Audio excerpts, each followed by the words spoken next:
সবাইকে আকাশবাণী চ্যানেলে স্বাগত জানাই।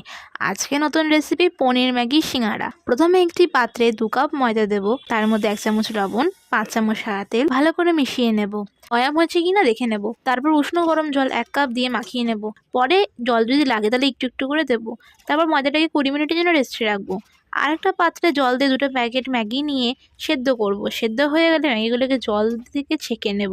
একটি প্যান নিয়ে তার মধ্যে সাদা তেল 2 চামচ, তেল গরম হলে গোটা জিরে, গোটা সর্ষে, কাঁচা পেঁয়াজ একটু নাড়াচাড়া করে লঙ্কা কুচি, রসুন কুচি দিয়ে নাড়াচাড়ার পর লবণ, হলুদ, জিরের গুঁড়ো, কুচো পনির দিয়ে নাড়াচাড়া করে সেদ্ধ ম্যাগি ঢেলে দেব।